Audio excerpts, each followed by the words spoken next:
Assalamualaikum warahmatullahi wabarakatuh. Perkenalkan, nama saya Oleh Rahma, NIM 201130102 dari kelas HSC semester 3.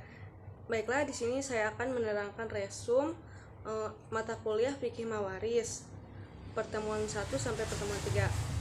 Langsung saja, yang pertama yaitu definisi Fikih Mawaris. Secara etimologi, mawaris adalah bentuk jamak dari kata miras yang merupakan masdar dari kata warasa yarisu irsan mirasan. Maknanya menurut bahasa adalah berpindahnya sesuatu dari seseorang kepada orang lain atau dari suatu kaum kepada kaum lain. Fikih mawaris dan hukum kewarisan Islam mempunyai perbedaan, terutama menyangkut gonogini, bagian ayah, bagian kakek. Jika bersama dengan saudaranya pewaris yang disebut al-jadu wa al-ikhwah. Ahli waris pengganti. Pewaris tidak mempunyai ahli waris, hamil atau anak lahir di luar nikah, anak dalam kandungan, wasiat, dan kesepakatan ahli waris. Fikih mawaris yang dimaksudkan adalah segala aspek yang terkait dengan pembagian waris adalah berdasar dari buku fikih klasik sebagai hasil dari ijtihad ulama fikih, tentunya berdasarkan pada Al-Quran dan hadis. Nah, selanjutnya tujuan mawaris adalah untuk mengatur hak dan kewajiban keluarga almarhum. Artinya setelah seorang meninggal dunia, maka ia tidak lagi punya hak atas hartanya, kecuali tidak lebih dari 1/3. Karena itu perlu ada hukum yang mengatur hak dan kewajiban keluarga yang ditinggalkan, baik terhadap almarhum maupun terhadap orang lain yang terkait. Yang kedua, menjaga harta warisan hingga sampai kepada individu yang berhak menerima.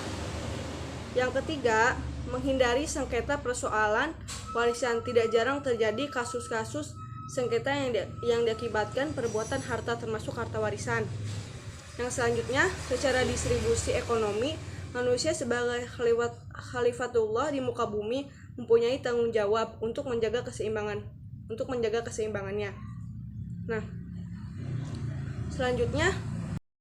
Selanjutnya sumber hukum mawaris. Sumber hukum mawaris bersumber pada Al-Quran dan Al-Hadis yang menjelaskan ketentuan hukum kewarisan. Yang pertama, Al-Quran.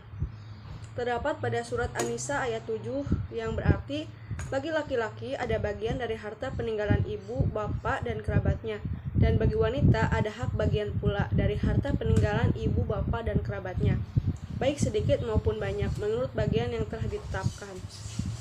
Yang selanjutnya terdapat pada surat Al-Ahzab ayat 6. Pada hadis diriwayatkan oleh Bukhari dan Muslim yang berbunyi, Nabi SAW bersabda, berikanlah bagian-bagian tertentu kepada orang-orang yang berhak.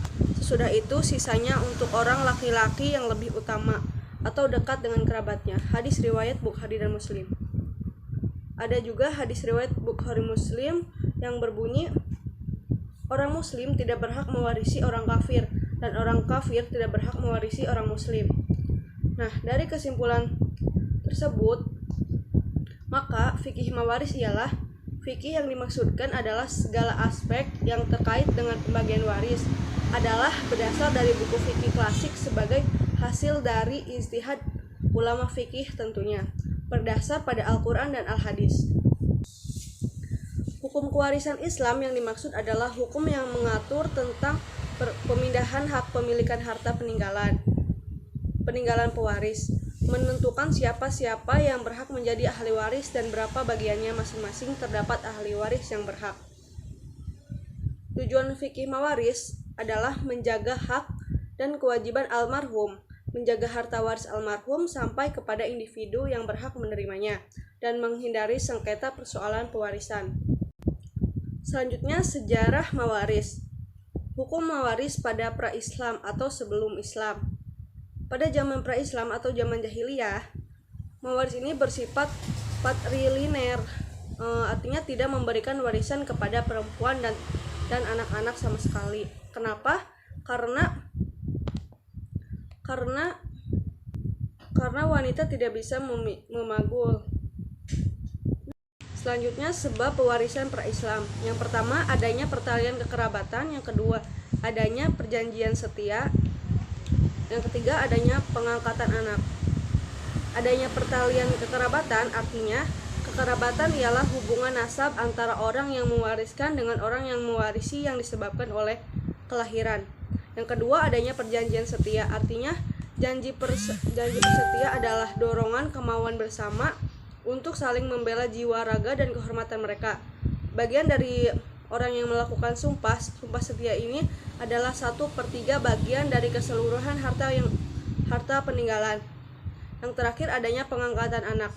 Dasar pengangkatan anak disyaratkan harus laki-laki dan sudah dewasa, artinya sudah kuat. Nah, para waris jahiliyah dari golongan kerabat semuanya terdiri dari anak laki-laki, saudara laki-laki, paman, anak-anak yang semuanya harus dewasa dan kuat. Yang terakhir yaitu anak laki-laki paman. Nah, hukum waris pasca datangnya Islam terdapat pada Quran surat An-Nisa ayat 7, yang berarti bagi laki-laki ada hak bagian dari harta peninggalan kedua orang tua dan kerabatnya, dan bagi perempuan ada hak bagian baik sedikit atau banyak menurut bagian yang telah ditetapkan.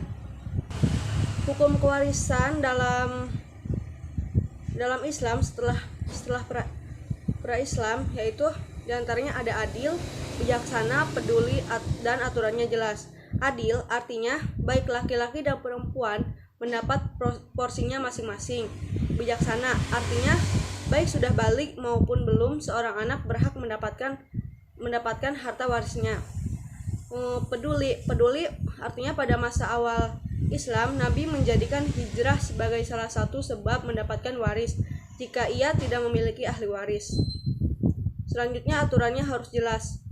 Bagian masing-masing ahli waris sudah ada aturannya dengan jelas. Nah, sebab perolehan waris dalam Islam, yang pertama perkawinan, terdapat pada Quran surat An-Nisa ayat 12, dan kerabatnya pada Quran surat Al-Anfal ayat 75, dan wala.